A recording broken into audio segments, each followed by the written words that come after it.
Vlast još nije formirana kad se ne znamo, no optimizma i dalje ne manjka. Ruku pomoći mogao bi pružiti visoki predstavnik. A dok se politika i dalje bavi foteljama, pozornost javnosti ukrala je tajanstvena Mirnesa. Njemica naših korijena sumnjiči se za krađu milijuna. Izgleda imala je od koga učiti.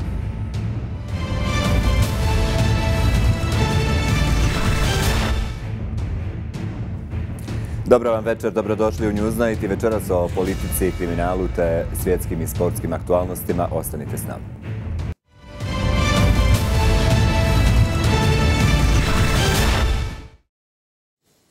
Sve će biti deblokirano. Smorka optimistično najavljuje nove odluke visokoga predstavnika kojim bi se, kako navode, odblokiralo formiranje vlasti u Federaciji Bosne i Hercegovine. Najavljeni su i skori razgovori s predstavnicima HDZ-a i SNSD-a kako bi se poboljšalo političko ozračje. Vi svi znate da smo mi potpisali sporazum o principima i načelima formiranja vlasti na državnom nivou i sa drugim partnerima na federalnom nivou. U međuvremenu desile se neke stvari za koje smatramo da malo odudaraju od tog sporazuma, od ambijenta kojeg smo imali nakon potpisivanja sporazuma i smatramo kako prije nastavka, prije davanja kandidata za vijeće ministara trebamo sa potpisnicima sporazuma obaviti još jedan razgovor u cilju popravljanja ambijenta realizacije sporazuma i načela i principa i sporazuma. Dogovorili smo se da idemo u implementaciju izbora, da završavamo ovo s tim što u međuvremenu samo trebamo izvršiti dodatne konsultacije s našim partnerima i na nivou federacije i na nivou države. Reći ću vam jednu tajnu, neće nikakvi biti problema oko Doma zdravlja, veoma brzo slijedi izmjena. Doma naroda, izvinjavam se, veoma brzo slijedi izmjena propisa, kako se to imenuje. Ili imaju neki zaključci sa ovog sastanka? Ipak je trebalo sastanak... Imaju zaključci da se pod hitno sastane i upravo se čuli iz Dodi i Mišovićem da se sastane ovo koliko je sutra, preko sutra, ili tamo. Visokog predstavnika, ja. Pametom je dovoljno i šaret, eto. Pa normalna je stvar, pa neće se, sve je donošeno da se deblokira sve. Znači u par dana naredni će biti sve deblokirano. Mi ne očekujemo da mi možemo čarobnim štapićem mijenjati ljude i njihove stavove, međutim ako smo rekli da ćemo kreirati povoljan ambijent i stvarati okruženje shodno potpisanom sporazumu gdje smo istaknuli i podcrtali ključne teme s kojima ćemo se baviti, onda moramo svi raditi na tom ambijentu.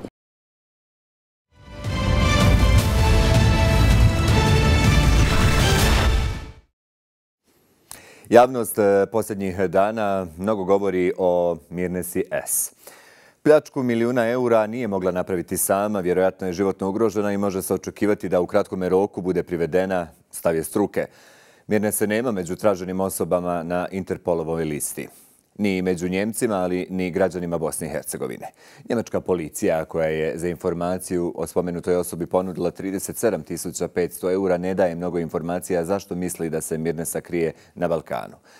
Danas smo provjeravali je li moguće da je promijenila osobni opis, je li ukrala dovoljno novca za život, bježeći od policije. O ovoj temi u nastavku govorim s kolegicom Aleksandrom Tolj-Ružić. Pozdravljam je u studiju. Aleksandra, dobar ti večer. Dobar večer, Nikolaj. Aleksandra, ima li novih informacija o Mirnesi? Danas je istraživala ovu temu, dakle, još nije jasno je li ona na Balkanu. Upravo tako, njemačka policija je izašla sa informacijom da bi ona mogla biti na Balkanu. Interpol je tražio neke informacije od bezbjednosnih agencija u Bosni i Hercegovini. Međutim, agencije u Bosni i Hercegovini dosta ćute, u tome je upitno da li se ona uopšte nalazi u Bosni i Hercegovini. Čak i njemačka policija, kada je govorila o tome da bi ona mogla biti na ovom prostoru, nije rekla da je ona u Bosni i Hercegovini, već da bi mogla biti na Balkanu, na Interpolovoj listi traženih osoba. Listali smo dakle osobe iz Njemačke, ali i osobe iz Bosne i Hercegovine. Ovo su ženske osobe koje se traže iz Njemačke, ovo su ženske osobe koje se traže iz Bosne i Hercegovine.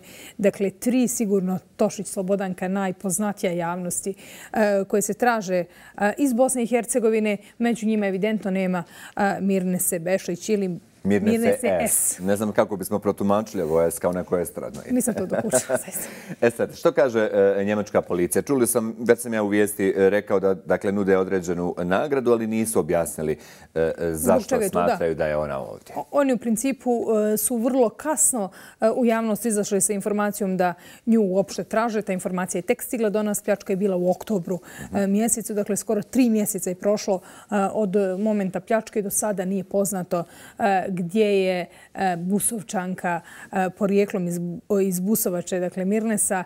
Ali nema BiH državljanstva, da kažem. Nema BiH državljanstva. Prema informacijama koje se pojavljaju u medijima da je ona zapravo njemačka državljanka, ne i BiH državljanka. To zapravo i nisu provjerene informacije. Vrlo je teško doći do informacija kada je ovaj slučaj u pitanju. Dosta toga je obavijeno velom tajne. Dosta se špekuliše u javnosti o tome ko je ona, kako je živjela, na koji način je obavila ovu pljačku, ali vrlo malo imamo onih zaista pravih provjerenih informacija i mi imamo dosta ograničene mogućnosti da provjeravamo informacije koje o njoj stižu. Pričala se i sa stručnjacima koji su se suočavali sa sličnim situacijama. Da, jedan od njih je Mićo Letić, penzionisani inspektor policije u penziji koji nam je kazao da on ne vjeruje da je ona ovo zaista mogla izvesti sama. 1 milion evra nije malo novca. Smatra da je imala pomagače i unutar organizacije u kojoj je radila, ali i spolja i da je zapravo postojao neki plan, da je neka grupa njoj ponudila nešto, neku sigurnost, da ona iznese taj novac i da zapravo je vrlo malo moguće da jedna osoba zaista isplanira cijeli taj proces i da obezbijedi sebi siguran bijeg nakon što ukrade 1 milion evra. Poslušat ćemo što ti je rekao Mićo Letić. Da li je Bosna i Hercegovina dobra zemlja za bijeg? Pa kako sada stvari stoji izgleda da jeste. Iz razloga što je u Bosni i Hercegovini su policijske ili bezbednosne agencije rasparčane. Znate, na ovako malom području mi imamo prevelik broj tih nekakvih zaštitnih sigurnosnih agencija, obavještajnih agencija i tako dalje. Tako da bi ta rasparčanost koja nije centralizovana u pravom smislu doprinosi tome da kriminogeni miljeji ili organizovani oblici kriminaliteta imaju uveliko bolju sigurnost i bolje utočište dok informacije od jedne agencije do druge agencije stignu. Jako je veliki protok vremena i naravno da to kriminogene osobe iskorištavaju. Je li moguće da ona to zaista sve sama izvede, da se sakrije i koliko dugo može da se krije od policijskih službi sa tolikom količinom novca koja nama izgleda ogromna? U policijskom žargonu ovo se smatra organizovanim i složenijim oblikom, znači složenije ili teže izvršenje krivičnog djela. Ovakva krivična djela moraju biti planirana. Znači ovako krivično djelo vi ne možete doći u prodavnicu pa ukrasti čokoladu i pobjeći iz prodavnice. Znate, ovdje su 1000 elemenata koje izvršilac mora da preduprijedi, da pripremi, da organizuje da bi mogao da na efikasan način to krivično djelo izvrši. Danas kriminogeni miljeji, organizovani oblici kriminaliteta koriste svaku slabost bilo koje institucije, bezbednosne agencije, bilo čega koriste u smislu da se uvuku u te institucije, da pruže svoje pipke i da nađu pogodnu osobu koja će im davati i pružati informacije o protoku novca, o protoku različitih umjetnina, bilo čega što bi mogli oni ostvariti kao nekakvu protupravnu materijalnu dobit. Obično traže labilnije, slabije ličnosti i naravno kada je nađu onda tu ličnost pripremaju za nešto. Znači, ovo krivično djelo ja smatram da je organizovani oblik kriminaliteta i da nije mogla jedna sama osoba to počiniti. Najvjerovatnije u tom planiranju su isplanirali kada će biti najviše novca na tom brojanju, tamo gdje se taj novac, gdje su oni ga brojali, i naravno pripremali moment, sredstva za bjegstvo, za, kako bih rekao, tu je morao biti, u ovom organizmu moraju biti i unutrašnji i spoljni pomagači koji su pomogli izvršioci prilikom izvršenja krivičnog djela. Znači, da je ustupe, da je omoguće, da dođe, da bude prisutna prilikom tih brojanja većih količina novca i naravno da kroz pripreme spoljnjeg, a to je organizovanog kriminalnog miljeja, joj i obećaju i naravno ono što je najvažnije da će joj obezbijeti nekakvu sigurnost nakon počinjenja tog kriminala. Vas pitam, da li je ona životno ugrožena sada? Gledajte, ona je ugrožena na svim poljima i ona će na kraju biti prodata za jeftine novce. Naravno da će ona biti u skorije vrijeme najvjerojatnije privedena licu pravde, pitanje samo je li dana. Da, ključno pitanje je kako se ona uspjela kriti do sada, da se vežemo nekako na ovu izjavu, kako se ona uspjela kriti do sada i negdje se špekulira da je moguće da je promijenila opis. To je jedno od operacijama. Jasno. To je jedna od teza koja se razmatra u javnosti. Onako nekako svi prate šta će se to dogoditi, gdje je ona. Nekako je poslala nekakav antiheroj u našoj zajednici. Jedna od opcija je to da je promijenila lični opis. Razgovarala sam sa jednim plastičnim hirurgom koji je iz Bosne i Hercegovine otišao u Katar i primjenjuje najsavremenije tehnike operacija. Možda više nije blondina. Nije više. On kaže da u principu nije želio da se konkretno referiše na ovaj slučaj, ali načelno je rekao da je zaista danas sve moguće da se za nekoliko sedmica može promijeniti lični opis, čak i jednim kombinovanim zahvatom, dakle jednom operacijom koja podrazumijeva više tih nekih dijelova i postupaka na više nivoa na licu, da je to moguće uraditi, da su potrebne tek nekoliko sedmica da se potpuno ti hematomi i otoci povuku sa lice i da nešto tako u principu nijedan plastični hirurg ne bi smio uraditi poštujući pravila struke, jer su oni prije svega doktori, da lično nikad nije imao takve zahtjeve, ali da nije to nešto što je nemoguće da se dogodi, dakle da neko ko počini ovakvo krivično djelo zatraži pomoć plastičnog hirurga, dakle u skrivanju pred policijskim agencijama. Poslušajmo detalje. Vi možete danas da uradite sve. I zavisno šta treba da se napravi, koji dio tijela, odnosno na licu, koji dio lica treba da se opeče, vi možete da izmenite kompletno izgled čovjeka. A ako radite kombinovanu intervenciju, onda sigurno treba da pijete 3 sedmice. Znate kako danas je tehnologija oblašena i dosta usavršena i ona smanjuje taj oporavak poslije operativnih zahvata. Razgovor sa doktorom Erićem trajao je nešto duže i bio je dosta zanimljiv, međutim loši kvalitet zvuka. Imaćemo tekst i sve ono što nam je rekao na našem web portalu i bit će ga moguće pročitati. Međutim, nismo imali prilike iz tih tehničkih razloga da ga pustimo u cijelosti u ovoj emisiji. Da, planirali smo, ali evo, desilo se što se desilo. Dešava se u poslu. Za kraj nekako da zaključimo. Dio javnosti u Busovači čak i blagonaklono gleda na sva dešavanja oko Mirnese S. I jesmo li do sad imali ovakvih slučajeva, Aleksandra, ovako kontroverznih? Pa da, nekako se doživljava kao nekakav moderni Robin Hood koji je ukrao od bogatih i nekako dio javnosti to odobrava obzirom da je naša. I ono kao, ok, ako je naša, dobro i da krade. Pričala sam sa gospodinom Letićem i o ovom fenomenu. Zašto u javnosti opravdavamo nekoga koji je počinio krivično djelo. On kaže da zapravo su građani u Bosni i Hercegovini dosta razočarani u sistem, razočarani u sigurnosne agencije, u policiju i da nekako zbog toga djelimično navijaju za negativce, što nije svakako dobro jer bi građani i bezbjednosne službe trebale da budu na istoj strani. Ali evo ona za razliku od Robin Hooda nije podijelila sirotinju. Nije podijelila sirotinju.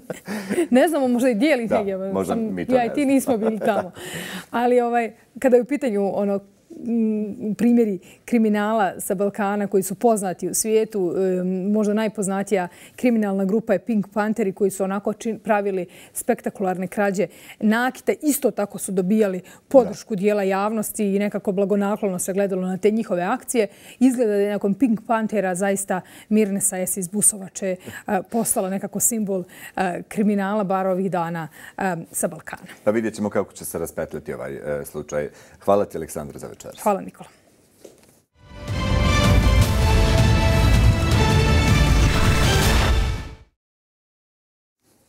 U ekskluzivnom intervjuu za N1 bivši savjetnik za nacionalnu sigurnost SAD-a John Bolton komentira trenutnu političku krizu u SAD-u i otkriva da razmišlja o kandidaturi za predsjednika SAD-a, te istodobno kaže kako Trump neće biti kandidat na izborima 2024. Za Balkan, Bolton kaže, pazite se Rusa. Joining me now from Washington, D.C. is Ambassador John Bolton, former national security advisor to former President Donald J. Trump and also former U.S. ambassador to United Nations. Mr. Ambassador, welcome again to N1. Glad to be with you. Thanks for having me. It's a pretty big day for United States today. It's the day when United States should get the Speaker of the House of Representatives. Yesterday, 3 rounds of voting, but no winner. And your party, Republican Party, it looks like in disarray with hard choices to elect Kevin McCarthy or someone else. Also, the situation on a Senate side, it's much better than on House side. But this is also a constitutional crisis, short one for United States at this moment. How you look at this situation? Well, I think it's certainly not the best way to begin a new Republican majority in the House of Representatives, that's for sure. Whether it causes lasting damage, I think, is harder to say. At this particular time, at the opening of most Congresses, the House and the Senate would come back in, elect their officers, and go into recess for about 2 or 3 weeks until the president gives his State of the Union message. In fact, the Senate is in recess now. So barring some unexpected development internationally, there's really is no crisis at the moment. There is, I would just say as a Republican, embarrassment on the part of the Republicans that we hit the ground stumbling. Now, what happens today? Will the issue be resolved? Will McCarthy get it? Will he have to withdraw? Honestly, at this point, I can't make a prediction, but I don't think anybody else can accurately either. It is, in contemporary times, an unprecedented situation. It's been literally a century since the vote for Speaker has gone more than one ballot. So we'll have to wait and see today. Maybe things will become clearer then. Mr. Ambassador, what this situation can tell us about the state of GOP at the moment? We see different groups or different streams, one closer to Trump, one moderate, one in between those two. We also see that Leader McConnell will be with the President Biden today in Kentucky, and the Senate is working a bit easier on a bipartisan issues from time to time. Well, you know, historically, the Senate and the House have behaved in different ways. The Senate's a body where each state has 2 senators. The House, obviously, apportioned on the basis of population. They have very different sets of rules and very different sets of internal cultures, which is exactly what the framers of the Constitution wanted. The House is elected every 2 years, so it's the most current reflection of voter sentiment. The Senate's elected 1/3 at a time every 2 years. George Washington once said to Thomas Jefferson that the Senate is the saucer into which tea is poured to be cooled. So that's the function the Senate has. The House is usually always has been much livelier. I do think that the differences within the Republican Party are more serious than they have been before, but I'm not even sure it's so much along ideological lines. I think it's more between people who view being an elected representative as having a governing responsibility on the one hand versus those who think it's a chance to engage in performance art on the other. Now, that doesn't make it any easier, but I suspect that my prediction, which is probably not worth more than anybody else's prediction, but I think this will be a tempest in a teapot. I think there will be a speaker. I think we'll move on. There'll be other crises, but I think this will resolve itself. You just mentioned other crises. We are just approaching anniversary of January 6th. The committee which was investigating events of January 6th 2 years ago just finished its work.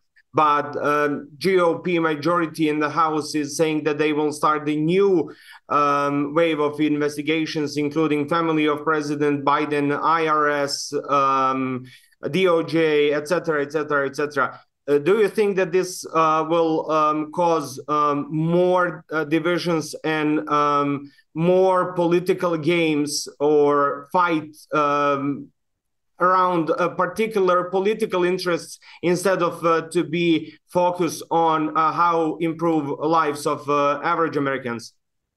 Right. Well, I think this is an example of a saying in American politics, American life. Really, people say what goes around comes around, meaning when somebody does something, they think it may be to their advantage, but it often turns out later not to be. And I think these many investigations Congress has done for a long period of time have been for basically political purposes. They don't have a serious legislative outcome in mind. And frankly, it would be a lot better for the country if members of the House and the Senate both went back to legislating, doing things like passing the appropriations bills that fund the government in a timely fashion rather than having a big controversy at the end of the year. It's a long growing problem. We're seeing the most current manifestations of it. And I think some of these investigations may turn up things that are important, may lead to constructive legislation, but a lot of them are just people getting things off their chest on the one hand and also trying to get TV time on the other. Your former boss, former President Donald Trump, is facing potential legal action from DOJ on referral from January 6th committee. Do you believe that he will face legal action from DOJ? And also you have said in a recent interview at CNN that you would consider run for president in 2024 just to counter the President Trump's efforts for the third time to become president. Do you think that this situation with the DOJ might play any significance in his run for president in 2024? Well, I think he is facing more serious legal problems. I think there's no question about it, both for the events of January the 6th and what led up to it, the effort to prevent the outcome of the election from being put into effect according to the constitutional procedures. We don't know a lot about the evidence that the Department of Justice has gathered, which is the way it should be. Criminal investigation should be carried on without publicity. That's when you read about what's happening in the news, that's not usually a good thing. But the Department of Justice, I think, by the appointment of this independent counsel, is demonstrating it's moving perhaps more swiftly than people thought, focusing specifically on Donald Trump. In the U.S. legal system, you're not supposed to bring a case under the regulations of the Department of Justice unless you think you can prove every element of a criminal offense beyond a reasonable doubt. That's a heavy, heavy standard of proof. And while a former president's no different from any other citizen in that respect, obviously the attention that would come from indicting a former president means that the prosecutors have to be very sure of what they can do in court, because to indict and then fail to convict the president would have enormous repercussions. But I do think the president is in jeopardy. Any other citizen, I think, would also be in jeopardy, and not just for January the 6th, but for the classified documents that the president took from the White House when he left and kept and refused to turn over to the government. And then there are other state investigations and litigation that may trouble him as well. So I think these are potentially enormous problems for the president. We don't really know the full shape of them, as I've said, but they're not getting any smaller. They're getting bigger. Now, in my own case, whether I would run or not depends on circumstances. I'm certainly considering it. I was very disturbed just before Christmas when President Trump said that he felt parts of the Constitution should be terminated so that he could be declared the winner of the 2020 election. That was bad enough. He said a lot of disturbing things over the years, but what really troubled me was that the field of potential Republican candidates did not repudiate what Trump said as explicitly and as clearly as I felt they should have. I did look very carefully in 2016 about running for the Republican nomination. I ultimately decided not to do it. It's a very arduous task. It requires a very serious decision, and I'm still considering it now. I think there are a lot of potentially very good nominees for the Republican Party. I don't include Donald Trump in that number, and I think just politically within the party, his star is fading. I think it will continue to fade. I don't think he will be the nominee in 2024. Mr. Ambassador, let's move to foreign policy of United States. War in Ukraine is one of the most important ones. Kevin McCarthy have said that if he is the speaker, his request will be that Ukraine doesn't have a blank check for any future spending. But how do you see the situation in Ukraine with this war? And has the Biden administration did a good job or bad job when it comes to Ukraine? Well, I think the problem of isolationism within the Republican Party is real. It's kind of a virus. There are plenty of isolationists in the Democratic Party as well. In fact, I've written an extensive article for National Review, the magazine, on this subject that'll come out on Friday. But I think the level of support, I think, was demonstrated when President Zelensky spoke to a joint session of Congress just before Christmas, overwhelming support on both the Republican and the Democratic side. I don't really know what Kevin McCarthy meant in his remarks about the blank check. I don't know anybody who's asked for a blank check for Ukraine. And I think it's perfectly legitimate for the United States or other NATO supporters of Ukraine to say, look, we want to be sure that our money and our resources are expended efficiently. That's the responsibility of any democratic government, to make sure its taxpayers get value for their money. So I think this has more to do with this hopefully small problem of isolationism. I think it's something that we should address, and I hope in the 2024 campaign it will be addressed, because the Russian aggression against Ukraine is a very serious problem, not just for Europe, where the war goes on, but around the world, because in places like China, I think the leaders are watching very carefully how NATO and the West as a whole deal with the invasion. And if we don't get it right in Ukraine, it could have very serious consequences, not just in Europe, but really around the world. You just mentioned the consequences around the world, but here in Europe, we have the Western Balkans region where Russia is very influential, especially in Serbia. Do you think that they might try to destabilize this region if they don't get what they want to get in Ukraine? Because we know that they're also targeting other countries such as Moldova and Georgia. Well, the Balkans have a complicated history, as you know, and the Russian involvement has been significant over the years. I think in recent decades, it's been largely unhelpful. And I think that the risk of what is commonly called now asymmetric warfare by the Russians against NATO members or generally in the Balkans to create conditions of instability is a very real risk. So that's why I think it's entirely in American national interest to be supporting the government of Ukraine against the Russian aggression. It's been American policy since 1945, through some very difficult times in the Cold War, that peace and security in Europe are vital to our national interest as well as the people of Europe. And I think that's the goal we all need to be working toward. I mean, in my view, continued expansion of NATO should be on the table for everybody in Europe who's not currently a member. We've just seen really the amazing decision by Sweden and Finland to join NATO, certainly something that I welcome. I think most Americans do. There's a lot of progress to be made. Outsiders, and it's not just Russia, I would put China in this mix, are trying to interfere in Europe, particularly in Eastern and Central Europe and the former republics of the Soviet Union. So there's a lot going on. It remains a very active and difficult, complex environment, but made substantially more dangerous by the Russian invasion.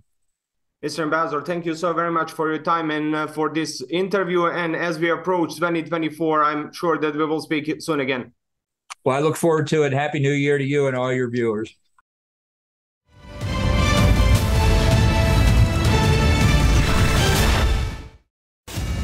O svjetskim aktualnostima govorimo i u nastavku, nakon toga i o novom nogometnom izborniku. Ostanite s nama.